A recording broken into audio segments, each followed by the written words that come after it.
Hello everyone, आई hope सो आप सब एकदम बढ़िया होंगे। मेरा नाम है दिशा सक्सेना और आज की वीडियो में हम लोग डिस्कस करने वाले हैं about parliament and the making of laws. इस वीडियो से आपके 8th क्लास की एनसीईआरटी का पॉलिटी का थर्ड चैप्टर कवर होगा। पार्लियामेंट जो टॉपिक है वो आपकी यूपीएससी के प्री और mains as well as state PSC के प्री और मेंस में काम आने वाला टॉपिक है। काफ़ी टाइम इनका जो क्वेश्चन है वो प्री में देखे गए हैं, तो ये एक तरीके से इंपॉर्टेंट टॉपिक हो जाता है। ओके, पार्लियामेंट यानी कि संसद। इस टॉपिक में हम लोग क्या क्या पढ़ेंगे कि कैसे हमारे जो हम लोग इलेक्ट करते हैं हमारे रिप्रेजेंटेटिव को, वो कैसे काम करते हैं पार्लियामेंट में बैठ के, क्या ज़रूरत है उनकी, वर्किंग ऑफ इंस्टीट्यूशन देखेंगे इनका, कैसे जो कोई बिल है वो एक्ट का फॉर्म कैसे लेगा। Okay, president, prime minister, council of minister, इन सब के बारे में हमने सुना है, इनकी पावर्स का हम देखेंगे आज। ये सारी चीज़ें हम पार्लियामेंट में पढ़ने वाले। हमें ये चीज़ पता है कि हमारी जो कंट्री है वो डेमोक्रेटिक कंट्री है, राइट कि लोगों के पास पावर है कि वो अपने रिप्रेजेंटेटिव को इलेक्ट करें और उसे इतनी पावर दे कि वो हमारे लिए कोई लॉ या कोई एक्ट लेके आए। ओके, हमारे यहाँ पे क्या है इंडिया में, यूनिवर्सल एडल्ट फ्रेंचाइजी है। आर्टिकल 326 कॉन्स्टिट्यूशन में बताता है कि that you have a right to vote if you are above 18 years. Okay, ये चीज़ हमें पता है, ये चीज़ हमने देख ली कि हमारे यहाँ पे क्या है, डेमोक्रेटिक कंट्री है, इसलिए हम हमारे रिप्रेजेंटेटिव को इलेक्ट करते हैं। वो रिप्रेजेंटेटिव बैठता है जाके पार्लियामेंट में, जो कि सारे वर्क करता है। ठीक है, किसी भी लॉ को लाना, कोई बिल आया है उसको कैसे करना है, मनी बिल से रिलेटेड, बजट से रिलेटेड, ये सारी चीज़ें कैसे पार्लियामेंट में होंगी वो सब हम देखेंगे। हमारे इंडिया में जो है वो इनडायरेक्ट रिप्रेजेंटेशन है।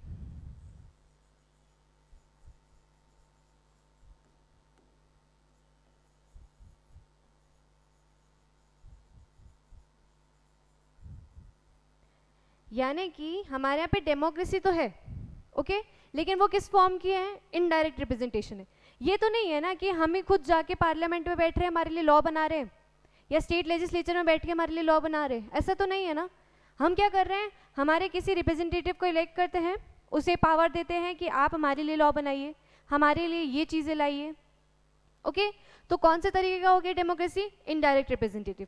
कुछ जगह पे डायरेक्ट रिप्रेजेंटेटिव भी होता है, लेकिन जहाँ पे पॉपुलेशन कम हो वहाँ पे लोग करते हैं, वहाँ पे ये चीज़ प्रैक्टिस होती है कि डायरेक्ट रिप्रेजेंटेटिव वो खुद जाके उस जगह पे बैठे और वो लॉ मेकिंग में पार्ट लें। हमारे यहाँ पे ये चीज़ बोलते हैं कि हम जो है people are a part of decision making but in a indirect form. Okay, the way we elect a representative, they make laws for us. Okay, उनके थ्रू हम उस डिसीजन मेकिंग में पार्ट लेते हैं। ये सारी चीज़ें किस फॉर्म में चल रही है, इनडायरेक्ट रिप्रेजेंटेटिव में, इनडायरेक्ट रिप्रेजेंटेशन में। ओके, ये चीज़ हमने देख ली कि हमारा कैसे तरीके का डेमोक्रेसी है, इनडायरेक्ट है। अब हम चैप्टर के साथ शुरू करते हैं। एनसीईआरटी में क्या क्या बताया गया है। Why should people decide, people क्यों डिसाइड करे, क्यों रखे डेमोक्रेसी। मोनार्की भी तो रख सकते हैं, हायरार्की जो है चलती है, मतलब किंग वगैरह का रूल, वो रख लेना, क्यों चाहिए हमें। Why should people decide. India, as we know, became independent on 15th August 1947. Presiding this was a long and difficult struggle in which many sections of society participated. People from various backgrounds joined the struggle and they were inspired by the idea of freedom, equality, participation in decision making. पहले हमें कब आज़ादी मिली थी, 15 अगस्त 1947 में। उससे पहले काफ़ी struggle देखे थे। ब्रिटिशर्स का जो राज था वो काफ़ी स्ट्रगल वाला रहा। उससे निकलने के लिए हमने इतनी सारी लड़ाइयाँ लड़ी, इतने सारे मूवमेंट्स हुए, इतने सारे स्ट्रगल्स हमने झेले। ओके, क्यों झेले, क्या हमें वापस से वही सारी चीज़ें फेस करनी थी इसलिए, नहीं ना। क्यों, क्योंकि हमें फ्रीडम मिले, हमें हमारी सोसाइटी में जो इक्वालिटी आए, हर कोई अपने आप को रिप्रेजेंट कर पाए, इसलिए हम चाहते थे कि ये जो उनका शासन है, ब्रिटिशर्स का राज है, वो हम हटा पाएँ और पीपल्स रूल लेके आ पाए, यानी कि फ्रीडम आए हमारे लिए। Okay, under colonial rule the people had lived in a fear of colonial rule, यानी कि जब ब्रिटिश राज चल रहा था तब हमारे पे एक डर था कि हम कुछ भी हमारा अगर रिप्रेजेंट करते हैं या हमारी बात रखते हैं ब्रिटिशर के सामने, तो हमें तो वो मार देंगे या हमें क्या करेंगे, इम्प्रिजन कर देंगे, जेल में डाल देंगे, ये सारी चीज़ें करेंगे। क्यों, क्योंकि वहाँ पे तो उनकी वो चल रही थी, वो डोमिनेट कर रहे थे ना इंडियंस को, उनके पास तो बस यही चीज़ था कि कैसे भी करके इंडियंस को डोमिनेट करना है। British government and did not agree with many of the decisions that they took, but they faced grave danger. Criticize the freedom movement, change this situation. पहले क्या होता था कि उन्हें ही पता था कि हम लोग कुछ भी बोल लें, ब्रिटिशर्स को मतलब नहीं है हमसे, वो हमारी क्यों सुनेंगे, उन्हें तो अपना देखना, उन्हें अपना प्रॉफिट चाहिए। लेकिन फ्रीडम स्ट्रगल ने, फ्रीडम मूवमेंट ने ये सिचुएशन को चेंज किया। ब्रिटिशर्स को भी ये लग गया था एक टाइम पे कि इन लोग को अंडर कंट्रोल रखना काफ़ी लंबे टाइम तक पॉसिबल नहीं है, इन्हें फ्रीडम देनी पड़ेगी, यानी कि हमें हमारा जो रूल है यहाँ से हटाना पड़ेगा। उन्हें एक टाइम पे पता चल गया था। The nationalists began to openly criticize the British government and make demand. फिर जब नेशनलिस्ट मतलब जो फ्रीडम मूवमेंट चालू हुआ तो लोगों के मन में एक भावना आई कि हाँ हमें फ्रीडम चाहिए, हमें स्वतंत्रता चाहिए, कि हमें फ्री होना है बस इन लोगों से। वो जब फीलिंग आई ना लोगों के बीच में नेशनलिस्ट की, फ्रीडम की, इक्वालिटी को लेके, तब वो चीज़ें जो है इन्हें क्रिटिसाइज करना स्टार्ट किया ओपनली, ऐसे डर के नहीं किया बल्कि ओपनली उनको फेस किया, उनको क्रिटिसाइज किया, जो भी ऐसा कोई एज डिसीजन लिया जाता था ब्रिटिशर्स के द्वारा। As far back as 1885, the Indian National Congress demanded that there be a elected member in the legislature with the right to discuss the budget and ask questions. 1885 के बाद बात हो रही है कि इंडियन नेशनल कांग्रेस ने बोला कि आपकी जो गवर्नमेंट है जहाँ पे सिर्फ ब्रिटिशर्स है, वहाँ पे कुछ इलेक्टेड रिप्रेजेंटेटिव होने चाहिए। वो कौन हो? इंडियंस हो। हम ये नहीं बोल रहे कि आप जो कंप्लीट है आपका 100% आप इंडियंस रखिए, बट एटलीस्ट कुछ परसेंट तो आप इंडियंस का रखिए, क्योंकि आप रूल इंडियन पे कर रहे हैं, लेकिन उन जो रूल मेकिंग है उसमें एक भी इंडियन इन्वॉल्व नहीं है। इसलिए इंडियन नेशनल कांग्रेस ने ये चीज़ रखी कि आप उसमें कुछ इंडियन इलेक्टेड पर्सन रखिए, और ये राइट दीजिए कि जो वो लोग हैं वो अपना जो बजट है, जो भी बजट आ रहा है उसको लेके वो क्वेश्चंस कर पाएँ, क्वेश्चन पूछ पाएँ, अपने ओपिनियन रख पाएँ freely. The Government of India Act 1909 allowed for some elected representation. Government of India Act 1909 ने ये अलाउ कर दिया था for some elected representation. Although इसमें ये नहीं था कि यूनिवर्सल एडल्ट फ्रेंचाइजी स्टार्ट हो गई थी, यानी कि सबको राइट था वोट देने का, बट एटलीस्ट इसमें ये चीज़ आ गई थी कि वो लोग खुद इलेक्ट कर रहे थे कुछ लोग, कुछ इंडियंस तो आ रहे थे।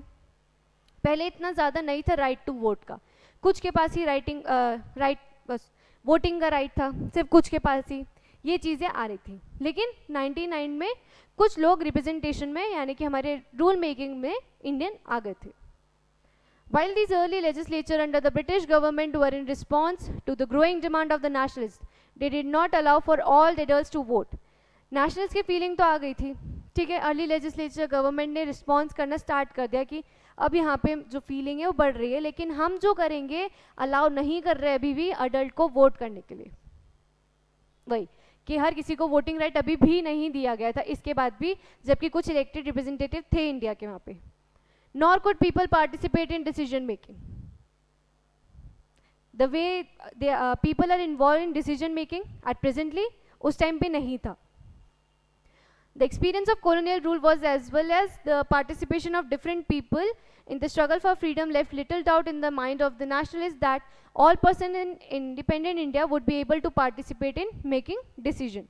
ओके तो ये चीज़ हमें पता चल गई थी कि जब फ्रीडम चल रहा था कि जब भी हम फ्री होंगे तो हमारे माइंड में हम लोग को ही था कि अगर कॉलोनियल रूल ही रहते तो हम इतना ग्रो नहीं कर पाते। तो हमें ये था कि हाँ हमारे यहाँ पे अब डेमोक्रेसी आएगी, लोगों का पार्टिसिपेशन होगा उसमें, वो चीज़ें तो पता चल गई थी उन फ्रीडम मूवमेंट, उन स्ट्रगल, उस नेशनलिस्ट फीलिंग आने के बाद। With the coming of independence we were going to be a citizen of free country. Independence आने के बाद हम किसके सिटीजन होंगे? फ्री कंट्री के, जिसपे किसी और का रूल नहीं है, हम हमारे देश के नागरिक होंगे। This did not mean that the government could do what it feel like. अब ऐसा तो नहीं होगा ना कि जैसे पहले चल रहा था, गवर्नमेंट अपना मन कर रही, अपने मन का कर रही थी, जो ब्रिटिश को प्रॉफिट देगा वो वही सारी चीज़ें ला रहे थे, वहाँ पे भी वही लॉ ला रहे थे। तो वो चीज़ें अब हो गई थी कि अब हमारे यहाँ पे क्या है, फ्री है, मतलब फ्रीडम आ चुकी है। अब ये तो नहीं होगा कि गवर्नमेंट अपने मन की कुछ कर सके। It meant that the government had to be sensitive to people's need and demand. अब ये था कि जो गवर्नमेंट जो भी आए आगे चल के, जो भी गवर्नमेंट में आए या पार्लियामेंट में जो भी लोग बैठे, वो कौन क्या चीज़ ध्यान में रखे? The demand of people, what the need of people, उनको क्या चाहिए, हम क्या लॉ लाएं या क्या चीज़ें करें, क्या रिफॉर्म करें कि जो उन लोगों का है वो डेवलपमेंट हो, हमारे इंडिया की ग्रोथ हो, इकोनॉमी बढ़े, जीडीपी बढ़े, इस चीज़ पे हमारा फोकस होना चाहिए। क्योंकि जब तक ब्रिटिशर्स थे हमारी जो वेल्थ थी वो ख़त्म हो चुकी थी। ड्रेन ऑफ वेल्थ हम जो बोलते हैं कि वो लोग क्या कर रहे थे, जो वहाँ से रॉ मटेरियल यहाँ आ रहे थे काफ़ी महंगे में आ रहे थे, और यहाँ से जो फिनिश गुड्स जा रहे थे उनके यहाँ पे बहुत सॉरी उल्टा बोल दिया मैंने, आई करेक्ट माई सेल्फ, यहाँ से जो रॉ मटेरियल इंडिया से वो भेज रहे थे ब्रिटिश में, वो बहुत सस्ते में बेच रहे थे, और जब इंपोर्ट आ रहा था वहाँ से फिनिश्ड गुड्स का वो इंडिया में काफ़ी महंगे दाम पे बेच रहे थे। उससे क्या हो रहा था, इंडिया की पूरी वेल्थ ब्रिटिशर्स के पास ही जा रही थी, इंडिया के पास कुछ रह ही नहीं रहा था। तो हमारे पे इलिटरेसी बहुत ज़्यादा थी, पैसा नहीं था, अनएम्प्लॉयमेंट, पॉवर्टी रेट बहुत ज़्यादा थी। तो जब हम भी फ्री होंगे तब हमारी गवर्नमेंट को इन सारे मुद्दों पे ध्यान रखना पड़ेगा, जो डिमांड है, जो नीड है हमारी कंट्री की, उस पर ध्यान देना पड़ेगा। वो अपने मन से कुछ भी चीज़ नहीं कर सकती। The dream and aspiration of the freedom struggle were made concrete in the Constitution of Independent India. ठीक है, प्रिंसिपल ऑफ यूनिवर्सल एडेड फ्रेंचाइज। बाद में क्या आ गया, यूनिवर्सल एडेड फ्रेंचाइज के above 18 you have a right to vote. All citizens in the country have the right to vote. Okay? Okay. अब डेमोक्रेसी में क्या क्या चीज़ें होती हैं, डेमोक्रेसी की बात कर ली हमने।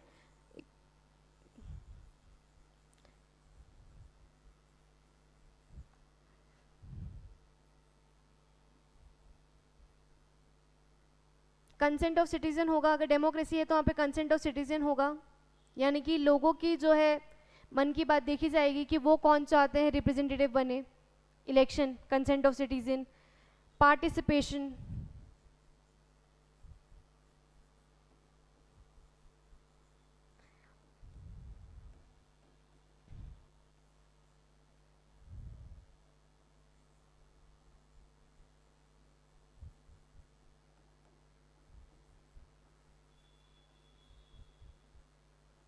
डिसीजन मेकिंग, ये चीज़ तीन हो जाती हैं तो हम बोल सकते हैं कि हाँ वो कंट्री डेमोक्रेटिक है, यानी कंसेंट ऑफ सिटीजन देखा जा रहा है, पार्टिसिपेशन हो रहा है पीपल का डिसीजन मेकिंग में, राइट। इनडायरेक्ट वे में हमारे यहाँ पे सब चीज़ें होती हैं। हमने पहले वाले चैप्टर में भी काफ़ी बात देखा है कि डेमोक्रेसी होगी तो वहाँ पे क्या होगा, इक्वालिटी, लिबर्टी, फ्रीडम, सबको बेसिक राइट दिए जा रहे हैं, कोई डिस्क्रिमिनेशन नहीं है, किसी एक क्लास का डोमिनेशन नहीं है। ओके, ये बातें हम कर चुके हैं कि कंट्री में अगर डेमोक्रेसी है तो वहाँ पे ये फैक्टर्स होंगे, या हम किस कंट्री को डेमोक्रेटिक कहेंगे।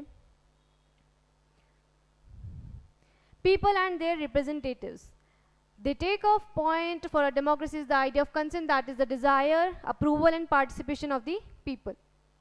ये चीज़ देख ली हमने, कंसेंट ऑफ सिटीजन होना चाहिए, यानी कि डिज़ायर देख रहे हैं लोगों की, अप्रूवल, पार्टिसिपेशन हो रहा है पीपल का।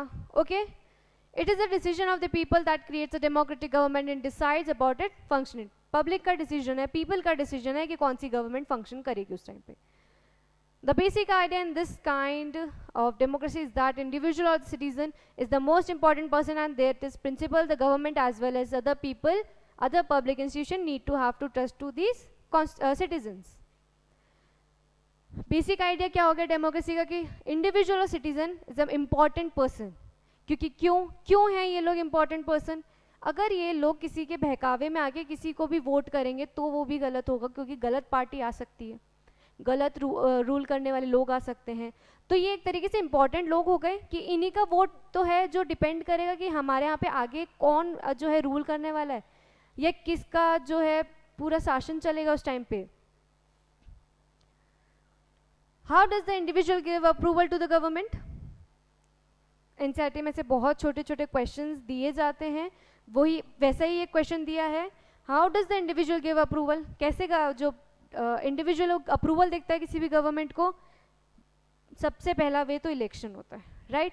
हर 5 साल में इलेक्शन होते हैं, हम जाते हैं, वोटिंग करते हैं, जो पार्टी हमें चाहिए हम उसके आइकन पे क्लिक करके आते हैं ईवीएम मशीन्स में, राइट। तो इलेक्शन एक तरीका का हो गया कि इंडिविजुअल जो है अप्रूवल दे रही है किसी गवर्नमेंट को कि हाँ हम आप पे ट्रस्ट कर रहे हैं कि आप हमारे लिए वर्क करें।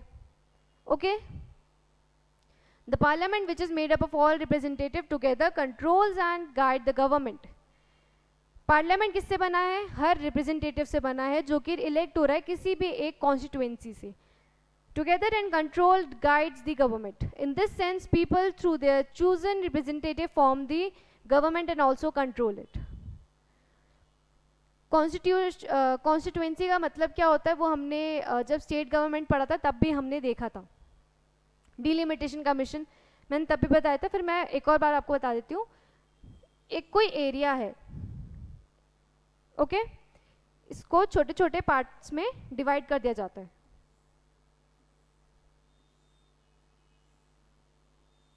ये जो भी एरिया होगा ना इसको कहेंगे कॉन्स्टिट्यूएंसी। एक कॉन्स्टिट्यूएंसी से एक रिप्रेजेंटेटिव खड़ा होगा, एक कॉन्स्टिट्यूएंसी एक रिप्रेजेंटेटिव, एक से एक ऐसे खड़े होते हैं, राइट। अब इन कॉन्स्टिट्यूएंसी को डिवाइड कौन करता है इस एरिया को इक्वली, कि ऐसा ना हो कि किसी एरिया में 2 लाख पॉपुलेशन है, किसी में सिर्फ 10,000 है, 10,000 के ऊपर एक सीट है तो 2 लाख पे एक सीट है, ऐसे चीज ना हो, इसलिए क्या बनती है, डिलिमिटेशन कमीशन बनती है।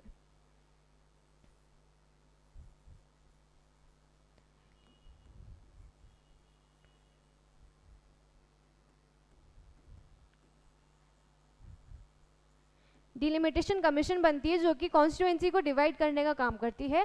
ये हमारे कॉन्स्टिट्यूशन में मेंशन्ड है इन आर्टिकल 82, आर्टिकल 82 बात करता है अबाउट डिलिमिटेशन कमीशन।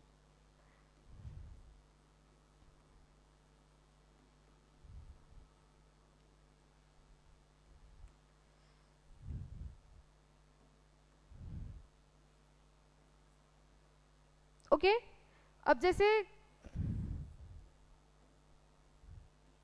ये कॉन्स्टिट्यूएंसी थी, कोई एरिया है, मान लीजिए ये एरिया है या ये एरिया है, ये 3 एरिया जो है यहाँ पे बहुत ज़्यादा पॉपुलेशन है एससी और एसटी की। मैक्सिमम पॉपुलेशन अगर हम देखें इन 3 एरिया में तो एससी और एसटी की, तो यहाँ पे से जो रिप्रेजेंटेटिव खड़ा होगा ना वो खड़ा होगा रिजर्व सीट से, यानी कि वो सीट भी सिर्फ रिजर्व्ड होगी किसके लिए, जो भी रिप्रेजेंटेटिव है वो अगर एससी एसटी का है तो उसके लिए रिजर्व होगी। मतलब यहाँ इन 3 एरिया में जो है एससी एसटी की पॉपुलेशन बहुत ज़्यादा है कंपैरेटिवली, तो इनके लिए जो है सीट रिजर्व्ड होगी इनके रिप्रेजेंटेटिव के लिए। इनकी बात भी तो लानी है पार्लियामेंट में सामने, तो इनके जो रिप्रेजेंटेटिव होगा वो भी एससी एसटी कम्युनिटी का ही होना चाहिए, उसके लिए सीट रिजर्व कर दी जाती है ऐसी कॉन्स्टिट्यूएंसी में। ओके, हर कॉन्स्टिट्यूएंसी से एक रिप्रेजेंटेटिव आता है जो कि जिसको हम इलेक्ट करते हैं, फिर वो पार्ट बनता है आगे चल के हमारे पार्लियामेंट का। डिलिमिटेशन कमीशन कौन करता है, प्रेसिडेंट करता है, मतलब बनाते कौन है, मतलब अपॉइंट कौन करते हैं, प्रेसिडेंट करते हैं। आज तक जो हमने डिलिमिटेशन देखा है कॉन्स्टिट्यूएंसीज का वो देखा है 4 बार, 4 साल, मतलब 1952, 63, 1973 and 2002। These are the 4 years जहाँ पे हमने देखा गया है कि डिलिमिटेशन कमीशन ने कॉन्स्टिट्यूएंसी को डिवाइड किया है। ओके, डिलिमिटेशन कमीशन हमने पढ़ लिया, कॉन्स्टिट्यूएंसी देख लिया, और रिप्रेजेंटेटिव क्या होता है, कैसे हर इलाके से एक कॉन्स्टिट्यूएंसी से एक रिप्रेजेंटेटिव खड़ा होता है। The role of the parliament, अब देखते हैं पार्लियामेंट का रोल क्या है। Indian Parliament is an expression of the faith that the people of India have in principle of democracy। Indian Parliament क्या है, हमारा मतलब एक तरीके का फेथ है पीपल का for a principle of democracy. एक तरीके से हमारा ट्रस्ट है कि हाँ पार्लियामेंट जो हमारी डेमोक्रेसी को बनाए रखेगा। These are the participation by people in the decision making process and government by consent। Parliament in our system is an immense power, सबसे ज़्यादा पावर किसके पास होती है, पार्लियामेंट की power, because it is the representative of the people. क्यों, क्योंकि ये हमारी क्या है, रिप्रेजेंटेटिव है पीपल की, हम ही ने इलेक्ट किया है, हम ही उन्हें इलेक्ट करके पावर में लाए हैं, तो वो हमारे लिए ही है, जो काम करेंगे हमारे लिए करेंगे, इसलिए सबसे ज़्यादा पावर्स दी गई है पार्लियामेंट को। Election to the parliament are held in similar manner as for the state legislature. जैसे स्टेट लेजिस्लेचर का इलेक्शन होता है सेम मैनर में पार्लियामेंट का भी इलेक्शन होता है। स्टेट लेजिस्लेचर के बारे में हमने काफ़ी डिटेल में डिस्कशन किया है, तो आप उसकी वीडियो पहले जाके देख सकते हैं एक बार। The Lok Sabha is usually elected once every 5 years। The country is divide into numerous constituency, हमने देख लिया कौन करता है, डिलिमिटेशन कमीशन करती है। आर्टिकल 82 बताता है डिलिमिटेशन कमीशन के बारे में। Each of these constituency elect 1 person, her constituency से एक पर्सन इलेक्ट होता है, फिर वो बनता है जाके पार्लियामेंट का। Candidate who contest election usually belong to different political parties. Once elected, these candidate एक बार जब इलेक्ट हो गए तो वो बन जाते हैं मेंबर ऑफ पार्लियामेंट, यानी कि MP. MLA member of legislative assembly, जो कि स्टेट लेजिस्लेचर से आता है. Once election to the parliament have taken place, the parliament needs to perform following functions. एक बार इलेक्शन हो गया और आप पार्लियामेंट में आ गए, आप पावर में आ गए, तो आपके पास ये कुछ फंक्शंस होते हैं. पहला फंक्शन होता है to select the national government. First function is to select the national government. Second is to control and guide and inform the government. ठीक है, दो फंक्शन क्या होते हैं. पहला तो होता है to select the national government. पहला तो यही है कि हमें नेशनल मतलब उनका कि to select national government. Okay,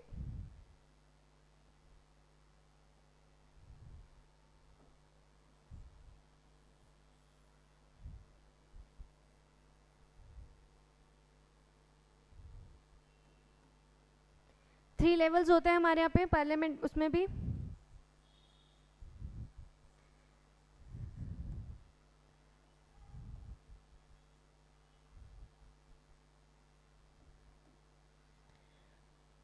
legislature. Legislature क्या करेगा, लॉ बनाएगा. एग्जीक्यूटिव क्या काम करेगा, लॉ एनैक्ट करेगा.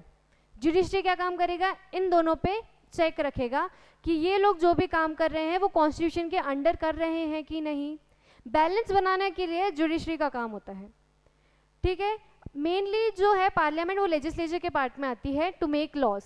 ओके, ये हमने देख लिया कि हमारे कॉन्स्टिट्यूशन में क्या क्या मेंशन है, legislature, executive and the judiciary.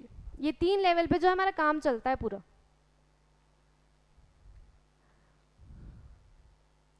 To select the national government, Parliament of India consists of the President, Rajya Sabha and Lok Sabha. Parliament जो है क्या वो अकेला काम करेगा, नहीं ना. पार्लियामेंट के भी तीन पार्ट होते हैं.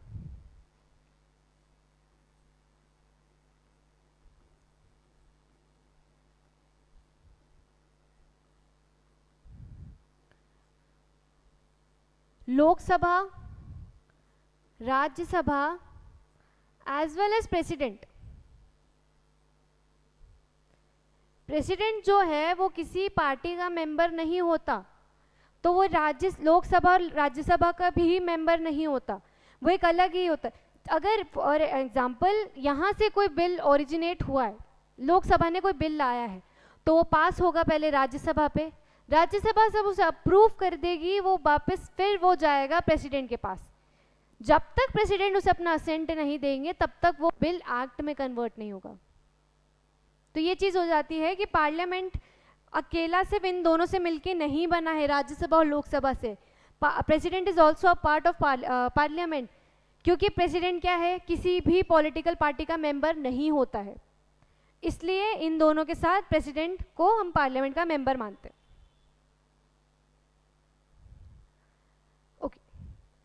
Parliament of India consist of president, Rajya Sabha and Lok Sabha. हमने रीजन देख लिया कि प्रेसिडेंट को भी हम क्यों मान रहे हैं, क्यों हम उसको लोकसभा या राज्यसभा में ही इंक्लूड नहीं करते. ठीक है, हमारे कॉन्स्टिट्यूशन में जो पार्लियामेंट को लेके कॉन्स्टिट्यूशन है ना, या जो पावर बता रहा है पार्लियामेंट की, वो आर्टिकल 79 में है. Article 79 is the constitution of the Indian parliament. After the Lok Sabha election, a list is prepared showing how many MP belong to each political party. For a political party to form the government, they must have a majority of elected MPs. कोई भी election हुआ है, कोई party आई है, तो उसको government बनाने के लिए अपनी उसको मेजॉरिटी में आना पड़ेगा. ठीक है, कोई कितनी सीट्स होती हैं लोकसभा में, कितनी सीट्स होती हैं 543, जिसमें से दो जो होती हैं वो एंग्लो इंडियंस के लिए रिजर्व्ड होती हैं.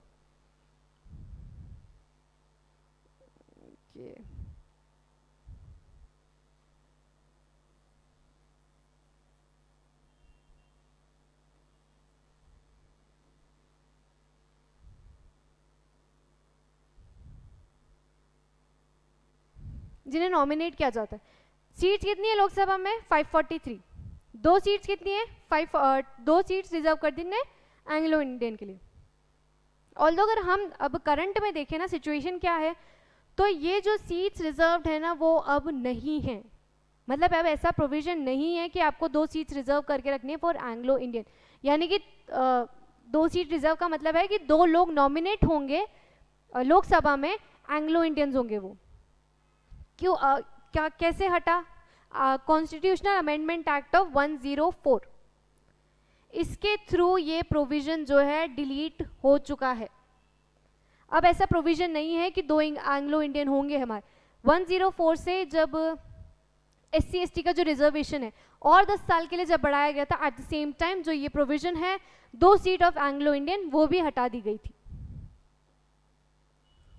ओके, कौन से कॉन्स्टिट्यूशन अमेंडमेंट एक्ट से हटाई? 104 से। अब उनको अगर मेजॉरिटी में आना है, लोकसभा में कितनी सीट है? 543। 543 है, तो अगर उनको मेजॉरिटी में आना है तो इसका 50% +1 सीट जब लाएंगे वो तभी जीतेंगे।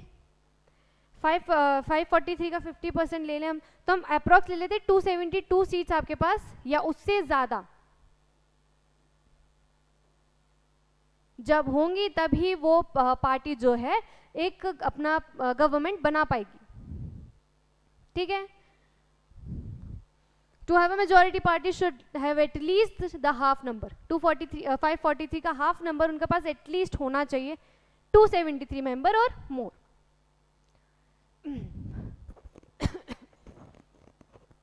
ओके, अब जैसे 2 पार्टी हैं, ए है बी है। ए को तो मेजॉरिटी मिल गई, उसने तो ले ली 275 सीट्स ले ली, यानी कि वो तो आ गई मेजॉरिटी में, उसने तो अपनी गवर्नमेंट बना ली। अब जो अपोजिशन है ए, जो दूसरी वाली पार्टी है, ऑब्वियस सी बात है कोई एक पार्टी तो खड़ी नहीं हुई होगी इलेक्शन में, हमारे पे मल्टी पार्टी सिस्टम है तो और भी पार्टी होंगी। तो हम अभी एक एग्जांपल, 2 ही एग्जांपल ले रहे हैं ए एंड बी का। तो जो बी होगी जिसको मेजॉरिटी में नहीं आ पाया जो, वो बन जाएगा अपोजिशन पार्टी। क्या बन जाएगा? Opposition in parliament form by the political party that are not the part of majority party और coalition formed. Largest among these parties called the opposition party. One of the most important function of the Lok Sabha is to select the executive, is the group of person who work together to implement the laws and made by the parliament. लोक सभा का important काम क्या है कि उन लोगों को चूज करना जो हम एग्जीक्यूटिव का काम करें। एग्जीक्यूटिव का काम क्या है? टू एनैक्ट द लॉ में मोस्ट इंपॉर्टेंट। लेजिस्लेचर लॉ तो बना देगा, उसको एनेक्ट भी तो करना है, तो कौन काम करता है? Executive. Prime minister of India is the head of the ruling party in the लोक सभा। ये शायद लाइन दिख नहीं रही है, मैं एक और बार बोल देती हूँ। The parliament of India is the leader of the ruling party in the लोक सभा। प्राइम मिनिस्टर क्या है? रूलिंग पार्टी का लीडर होता है। ए जीता है तो इसमें से जितने मेंबर्स होंगे जितने मेंबर्स होंगे जिसके पास सबसे ज़्यादा वो होगी ना मेजॉरिटी, ए में से ही जिसके पास सबसे ज़्यादा मेजॉरिटी होगी वो प्राइम मिनिस्टर बन जाएगा। उसको अपॉइंट कौन करता है? प्रेसिडेंट। ये टर्म इवन कंफ्यूज करने के लिए क्वेश्चंस में दिया जा सकता है। पीएम इज इलेक्टेड और अपॉइंटेड, तो प्रेसिडेंट अपॉइंट करता है पीएम को।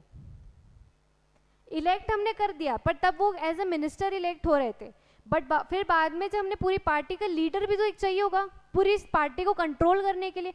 तो जिस पर्सन के पास सबसे ज़्यादा वोट होगी या जिस पर्सन को हमें लगता है कि हाँ ये लीडर का वर्क ऐसे बहुत अच्छे से कर सकता है, तो फिर on the advice of council of minister president जो है पीएम को अपॉइंट करते हैं, जो कि हेड होता है रूलिंग पार्टी का। From the PM who belong to her party, the Prime Minister select ministers who work.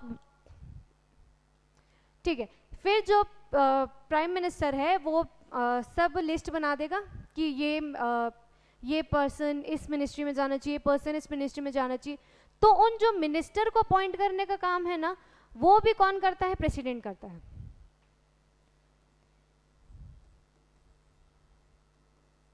Minister appointed by president on the advice of PM. Advice कौन दे रहा है उन्हें? पीएम। पीएम की एडवाइस पे जो प्रेसिडेंट है वो मिनिस्टर को अपॉइंट करेंगे और बताएंगे कि आप मिनिस्ट्री ऑफ हेल्थ देखेंगे, एजुकेशन देखेंगे, एग्रीकल्चर देखेंगे, ये सारी चीज़ें अपॉइंट की जाती है. Often times in the recent past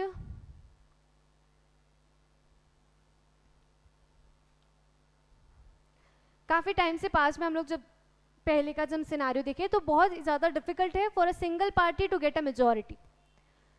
4-5 पार्टियां होंगी,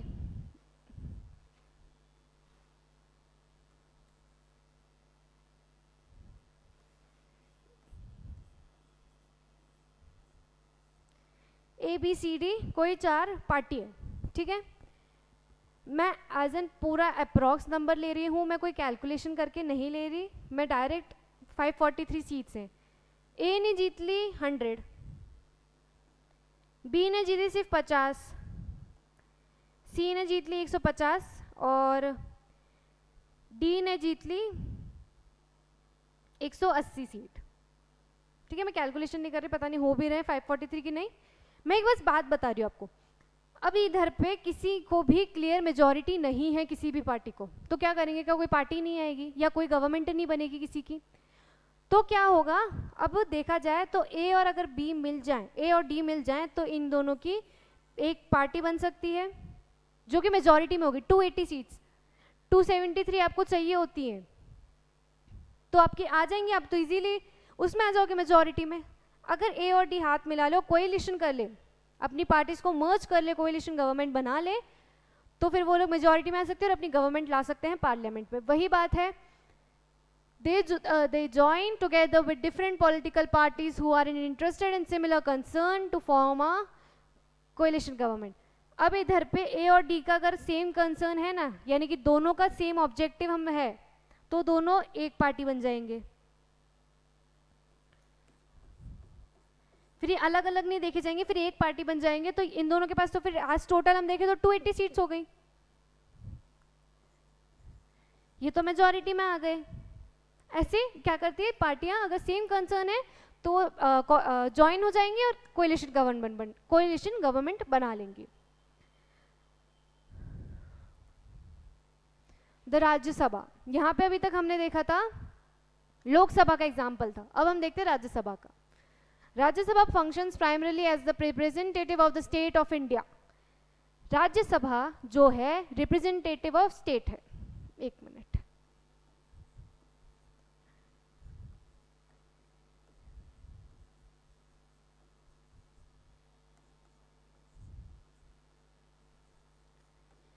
राज्यसभा रिप्रेजेंट करता है स्टेट को, लोकसभा रिप्रेजेंट करता है पीपल को. इट इज अपर, इसको अपर हाउस भी बोलते हैं.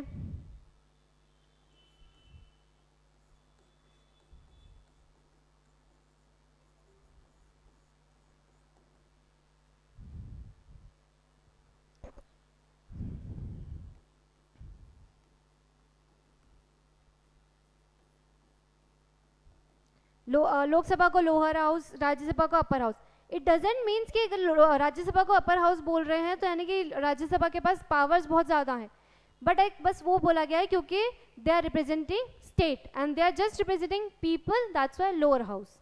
ऐसे नाम दिए गए, मतलब दोनों को हम इनसे बुलाते हैं. बिल जो है हमने देखा था कि अगर कोई भी बिल है आया है,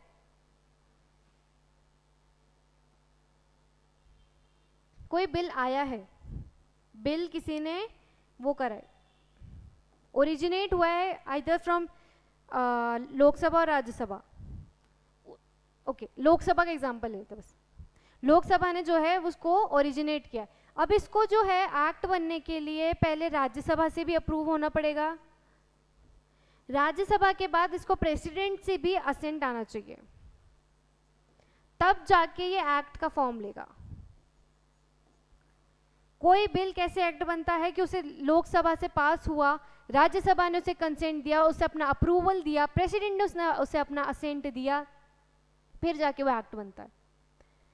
ऐसा नहीं है कि किसी की भी सुप्रीम पावर है या लोकसभा अपने अकेले पे कोई भी बिल बना एक्ट बना दे. ऑल्दो लोकसभा के पास जो है मनी बिल को लेके ज़्यादा पावर्स हैं रिगार्डिंग मनी बिल.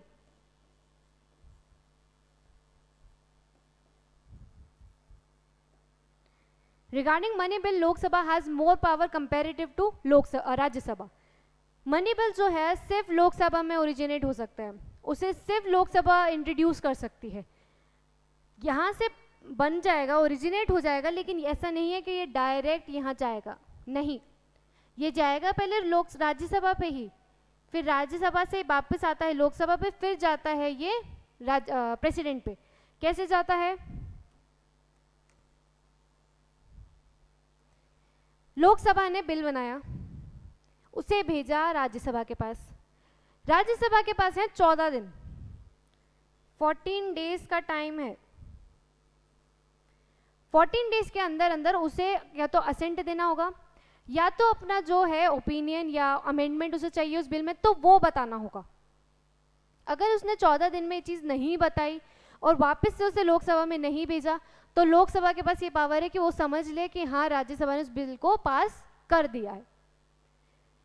इवन अगर राज्यसभा ने कोई अमेंडमेंट बताए हैं लोकसभा को कि आप इसमें करिए, तो ये लोकसभा पे डिपेंड करता है कि वो चाहता है कि इस बिल में ये चीज़ चेंज करें हम कि नहीं करें. उस पर बाइंडिंग नहीं है इनका अमेंडमेंट, ठीक है. उन्हें लेकिन 14 दिन में अगर उन्हें दे दिया तो मान लेंगे हाँ, और अगर नहीं भी दिया 14 दिन में तो भी हाँ मानी जाएगा कि हाँ राज्यसभा ने हाँ बोला है. फिर ये जाता है यहाँ से प्रेसिडेंट के पास असेंट के लिए. More power regarding money bill is with Lok Sabha. It therefore has an important role of reviewing and altering if alteration are needed the laws initiated by the Lok Sabha. कोई भी ऑर्डिनरी बिल है, कोई law को लेके, कोई act को लेके, तो अगर बिल आ रहा है ना तो राज्यसभा की बात सुननी होगी लोकसभा को. Only regarding with the money bill उनके पास एक एक्स्ट्रा पावर हो जाती है. The member of the Rajya Sabha elected by and the member of the Rajya Sabha elected by the elected members of the legislative assembly of various states. There are 233 elected member plus 12 member nominated by president. Rajya Sabha में कैसा election हो रहा है? Indirect, यानी कि people elect नहीं कर रहे हैं, हमने हमारा रिप्रेजेंटेटिव इलेक्ट किया, वो रिप्रेजेंटेटिव जाके राज्यसभा के मेंबर को इलेक्ट करेगा. ये चीज आती है राज्यसभा में इनडायरेक्ट. लोकसभा में होता है डायरेक्ट, जिसे हम इलेक्ट करते हैं ना वो जाके बैठता है लोकसभा में. ठीक, कितने मेंबर इसमें? 233 तो वैसे, और 12 नॉमिनेटेड बाय प्रेसिडेंट, यानी कि टोटल 245 सीट्स होती हैं. इसमें 253, ठीक है, ये सीट्स होती हैं. अब ये जो नॉमिनेटेड होंगे 12, इसकी भी एक कैटेगरी बताई गई है कि अगर इन 4 कैटेगरी से बिलोंग कर रहे हैं तो वो 12 लोग जाके राज्यसभा के मेंबर बनेंगे.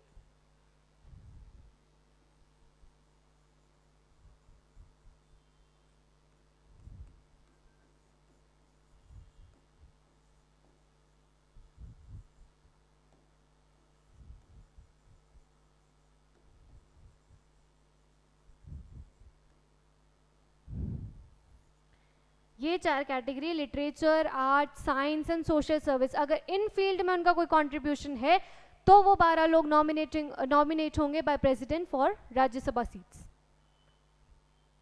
ठीक है, आगे देखते हैं. To control, guide and inform the government. पहली पावर क्या थी? To form a national government. दूसरी पावर क्या आ रही है? कंट्रोल करना, गाइड करना और इन्फॉर्म करना गवर्नमेंट को. The Parliament violent session begins with a question hour.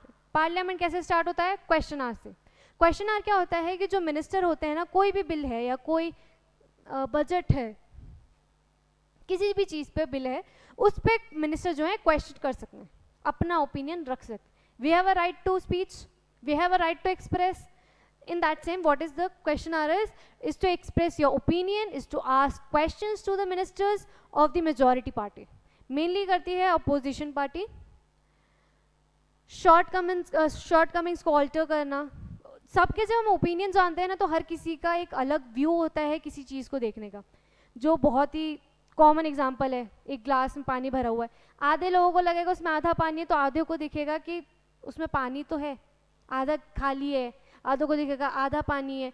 ऐसे ओपिनियन अलग आते हैं. सेम वे इतने लोग होंगे अगर एक पार्लियामेंट में तो सबका व्यू अलग आएगा। सब अगर अपना ओपिनियन रखेंगे तो हमें पता चलेगा कि हाँ हम इस व्यू से देखें या उस व्यू से देखें तो ये सारी चीज़ें आगे चल के प्रॉब्लम कर सकती हैं, या ये वाला अगर पॉइंट देखा जाए तो आगे चल के बेनिफिट हो सकता है, इसलिए क्वेश्चन आवर होता है। The opposition party, okay, mainly हम देखें ना तो इंडिया में एज सच जो अपोजिशन का रोल होता है ना वो इतना हेल्दी नहीं देखा जाता। यहाँ पे क्वेश्चन आर का बेसिस उनका चलता है is to dominate, is to try to make their law in lawful, मतलब उसको ये है, ये चाहते हैं जो मेजोरिटी में पार्टी है ना उनका कोई भी अगर एक्ट है ना तो उसको लाइक अपोज करना, ये शो करने तो गलत है, इसमें गलतियाँ निकालना। It's not a healthy relation, इतना कोई खास रिलेशन देखा नहीं जाता है इंडिया में। तो बाहर हम कहीं देखें ना यूएस वगैरह में तो वहाँ पे क्या होता है, जो मेजोरिटी में पार्टी आई वो तो ठीक, जो अपोजिशन पार्टी है ना उसको भी हम ये वहाँ पे ये कहा जाता है इट्स अ सेकेंड पार्टी, यानी कि हमारे पास अगर ए ने काम नहीं किया तो बी रेडी है हमारे पास पूरी पार्टी वो काम करेगी। It's like a shadow cabinet, एक टर्म बोला जाता है उसके लिए कि शैडो कैबिनेट। उनने काम नहीं किया तो हमारे पास रेडी है बी। वहाँ पे बहुत हेल्दी रिलेशन चलता है, वो ये नहीं ट्राई करते कि उनका लॉ हम नीचे गिराएं, वो ये करते हैं कि आपने किया तो आप ये चेंज ला दो या ये पॉइंट की जगह हमारी कोई बात सुन लो, तो वो लोग भी सुनते हैं, बहुत एक हेल्दी वो चीज़ चलती है। लेकिन इंडिया में क्या होता है, अपोज करना चाहे, हमेशा दबाना चाहे, ड्रॉबैक को हाईलाइट करेंगे मेनली, ठीक है, खुद चाहेंगे कि उनकी जो पॉलिसी है ना वो ज़्यादा बस आगे आए, उन मेजॉरिटी पार्टी वालों की नहीं आए। The government gets valuable feedback and is kept on toes by the question and asked by the PM. In addition, in all matters dealing with finances, the ये कुछ तरीके हैं जिस तरीके से जो पार्लियामेंट का वर्क है वो कंट्रोल और गाइड और इन्फॉर्म किया जाता है कि मेंटेन रखे कि डेमोक्रेसी का जो वो है एसेंस वो ना जाए। How do new laws come about? Okay. The parliament has an important role in making laws. There are many ways through which this takes place and is often different group in society that raise a need for the particular law. किसी particular community, society या किसी उन लोग को ही चाहिए होता है कि हाँ हमारे लिए ऐसा लॉ आए या हमारे डेवलपमेंट के लिए कोई पर्टिकुलर लॉ आए। An important role of the parliament is to be sensitive to the problem faced by the people. उनको ये है कि वो ऐसा रोल या अपना प्ले करें कि जो लोग प्रॉब्लम फेस कर रहे हैं उसको वो ख़त्म कर दें। Okay, the role of citizen is crucial in helping parliament frame different concern. हर स्टेज पे ये जो लॉ है उनकी जो है टीवी पे, न्यूज़पेपर, एडिटोरियल, इन सब चीज़ों पे दिखाया जाता है वर्किंग का। यूट्यूब पे संसद टीवी आता है, उसको आप सुन सकते हैं, उसमें आप देख सकते हैं बहुत अच्छे से कि क्या चीज़ें चलती हैं पार्लियामेंट में, कैसे मीटिंग्स होती हैं, कैसे सिटिंग होती हैं, ये सब आप देख सकते हैं। प्रेफर कीजिएगा आप कि संसद टीवी देखें, उसमें आपको बहुत अच्छे से पता चल जाएगा कैसे कोई बिल आ रहा है, एक्ट बन रहा है, बातें कैसे होती है उधर पे, क्या कॉन्वर्जेशन चलती है। The parliament passes laws that turn out to be very unpopular. Controversies mainly काफ़ी लॉज में आती हैं। कोई लॉ आया है तो एक कम्युनिटी को लगा सही है, दूसरी को लगा ये गलत है, उनने अपोज करा, ऐसी जो कंट्रोवर्सी बहुत ज़्यादा क्रिएट होती है। Sometimes a law be constitutionally valid and hence legal, but it can continue to be unpopular. कुछ लॉ ऐसे होते हैं कि हाँ कॉन्स्टिट्यूशन के अकॉर्डिंग है but still unpopular, still criticised. क्यों क्रिटिसाइज होता है? क्योंकि उनको इंटेंशन लग रहा हो कि अनफेयर है, हमारे साथ गलत है, हमारी राइट या बेसिक राइट, लाइफ राइट्स को हार्म कर रहा है, हमें तो कोई प्रायोरिटी नहीं दी जा रही, फिर तो चीज़ें अनपॉपुलर हो जाती हैं वो law. Hence people might criticize this law, hold public meeting. Okay, democracy are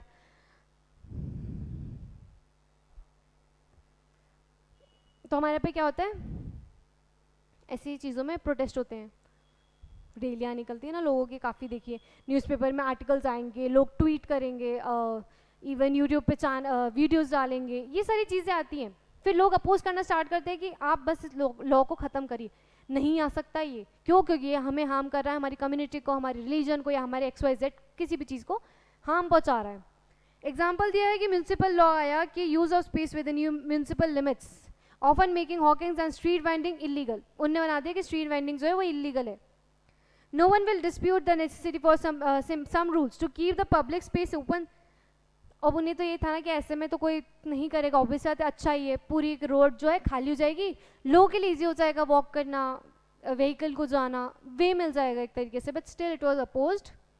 However, one also cannot deny that hawker vendors, और उनके लिए तो बहुत ज़्यादा वो है, जो हमारे यहाँ पे पुअर लोग हैं या मिडिल क्लास फैमिलीज है, वो मेनली जो है इन स्ट्रीट वेंडर्स से सामान खरीदते, फिर उनका क्या होगा, क्या जाके वो मॉलों से सामान खरीदेंगी, तो वो भी अपोज करेंगे. जो इनका काम ही रेडियो पे होता है, फिर वो कहाँ जाएंगे, वो क्या दुकानें तो उनके पास है नहीं इतने पैसे कि वो दुकान खोल सके, तभी तो वो सिर्फ उन पे चलाते हैं अपना काम, फिर उनका क्या होगा. If the law favors one group and disregards other, it will be controversial. अगर एक को वो प्रॉफिट कर रहा है, दूसरे को वो हार्म कर रहा है, तो वो हमेशा कंट्रोवर्सी में रहेगा एंड लीड टू कॉन्फ्लिक्ट. अगर हमें लग रहा है कि हमारा जो लॉ आया है वो सही नहीं है, तो हम इवन कोर्ट में जाके केस कर सकते हैं. हमने देखा भी था, जैसे कि कोई फंडामेंटल राइट, कोई लॉ आया है हमारी फंडामेंटल राइट को, लेकिन वो ख़त्म कर रहे हैं किसी ना किसी तरीके से, तो हम जाके क्या करेंगे, रिट्स इशू करवाएंगे फ्रॉम आर्टिकल क्या था वो, आर्टिकल 32 सुप्रीम कोर्ट का, हाई कोर्ट का क्या था 226. ठीक है, कि अगर हमें प्रॉपर हमारे फंडामेंटल राइट्स हमें एंजॉय करने को नहीं मिल रहा है तो. अब यहाँ बात आ जाती है बिल पेंडिंग में. हमने देखा कि कोई बिल आ रहा है तो कैसे आ रहा है. ठीक, अब एक है ना, कुछ केसेस दिए हैं ये कि अगर बिल पेंडिंग है, लोकसभा डिसॉल्व हो गई और बिल पेंडिंग पड़ा है कहीं पे भी, आइदर हाउस या प्रेसिडेंट के पास, तब क्या होगा उस बिल का. अगर लोकसभा ने बिल को ओरिजिनेट किया है, लोकसभा ने ओरिजिनेट किया, उसके बाद वो बिल वो लोकसभा ही डिसॉल्व हो गई, तो ऑब्वियस सी बात है अब बिल तो लैप्स होना है. बिल का क्या होगा, बिल लैप्स हो जाएगा. लोकसभा से ओरिजिनेट हुआ, राज्यसभा तक तो वो पहुंचा भी नहीं अभी, वहीं पे ओरिजिनेट हुआ, अच्छा sorry, originated in any house और नॉट इन लोकसभा, किसी भी हाउस में ओरिजिनेट हुआ और वो बिल पेंडिंग पड़ा है, पर कहाँ पे, लोकसभा में. लोकसभा में पेंडिंग पड़ा है, ओरिजिनेट वो कहीं से भी हुआ और लोकसभा ही डिसॉल्व हो गई, तो बिल भी डिसॉल्व हो जाएगा, यानी कि लैप्स, कुछ आगे उसका वो प्रोसीजर नहीं कंटिन्यू होगा. बिल पेंडिंग पड़ा है राज्यसभा में, पास कर दिया है लोकसभा ने तो पास कर दिया, बट राज्यसभा के पास अभी भी पेंडिंग पड़ा है, तब भी जो है बिल लैप्स होगा. डेडलॉक की कंडीशन, डेडलॉक की कंडीशन क्या होती है, कोई बिल आया,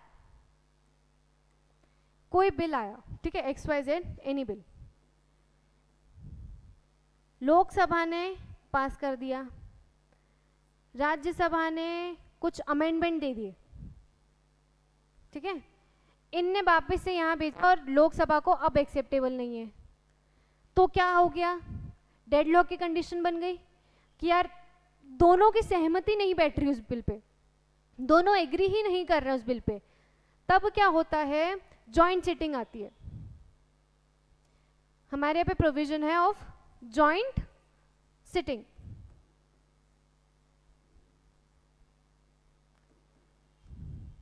प्रेसिडेंट ही बुला सकते हैं ये सिटिंग, आर्टिकल 108.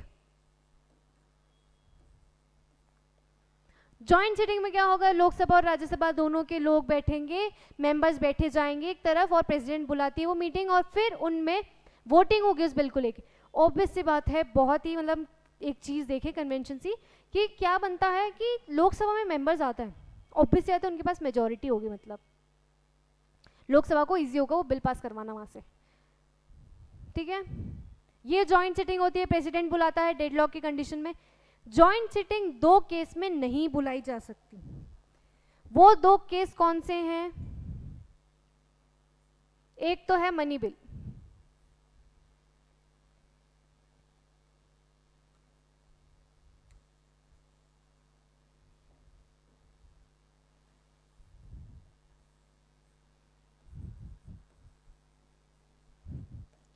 मनी बिल के केस में जॉइंट सिटिंग नहीं बैठा सकते. क्यों नहीं बैठा सकते, लोकसभा के पास ओवरराइडिंग पावर्स है.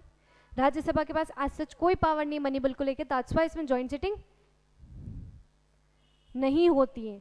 एक है कॉन्स्टिट्यूशनल अमेंडमेंट बिल।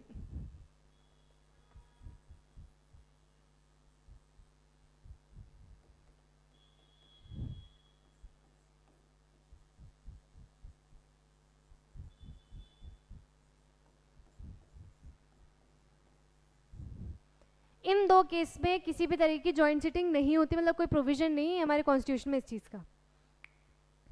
ठीक,